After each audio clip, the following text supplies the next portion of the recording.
All right, my deep dive people. You're my crew. So if you listened to my 2-minute teaser and you're like, okay, I'll give you a shot, but who are you and why are you here? Then this is the video to answer those questions. This is going to be long, so I might record it in a few, 5-minute videos so that I can even upload it and transport it. So there might be a few sections to it. But when I first meet potential clients, I tend to tell them who I am and how I got here so they understand my journey and they can understand if we're on a similar path and we should walk the path together, or if our paths are just crossing on this day and going different directions, and I can help them find the right coach to walk their path with them. So that's what I'm going to give you, is the deep dive into who I am and how I got here so that you can truly understand why my path has brought me through your office and why I'm going to be showing up and being around a tiny bit and be available to you. All right. So this is a long story. If you're my deep divers, buckle up. And if you're not interested in a deep dive, you don't have to watch this. Move on with your life. You don't need to know my life story. So your choice. All right, I am a West Sider, born and raised in Bay Village, headed off to Ohio State to get a degree in social work because I wanted to change the world. I am passionate about people, and supporting them is why that matters. But I did quickly see that my analytical skills had maybe thought through the return on investment of a degree in social work, since it had to be a master's, and then the earning potential in the field. And sadly, my business sense encouraged me to change that major. And so I ended up in the business department instead. That being said, I was there kind of really uncomfortably. I didn't like that all the talk was about money over people. There was no discussion of ethics. There was no discussion of humanity and how the money that we were driving was affecting people. And this really bothered me because coming from the social work department and being the person that I am, I was like, okay, yeah, money's great because it supports people, but it's still about the people, right? So needless to say, I didn't really fit in the business department. And so when I came out of school, I didn't really want a job where everybody I just graduated with was going to work, which is at the banks in Chicago and New York and things.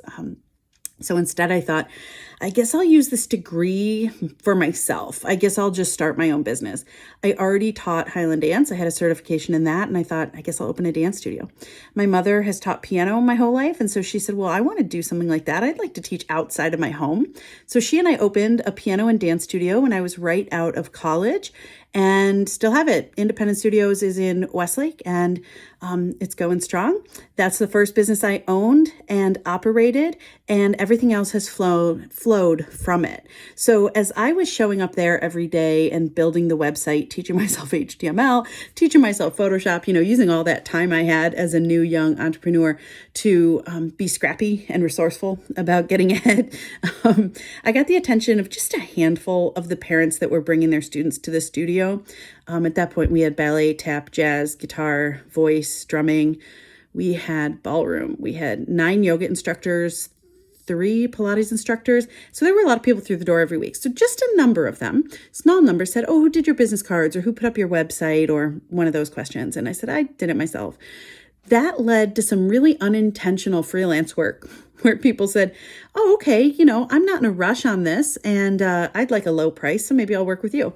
That was how the door opened for me into business to business work, and it just never closed. It just kept opening.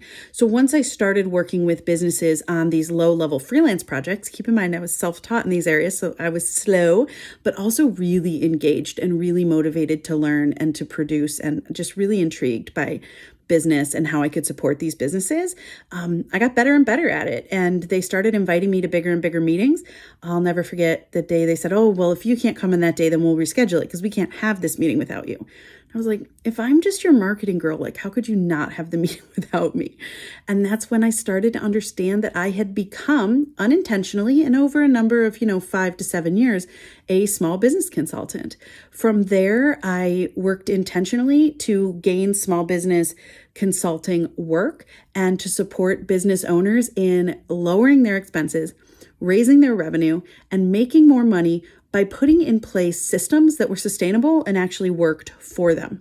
So I've been inside a lot of different small businesses and learned a lot along the way. So that concludes part 1. I'm going to upload a part 2 to continue from there.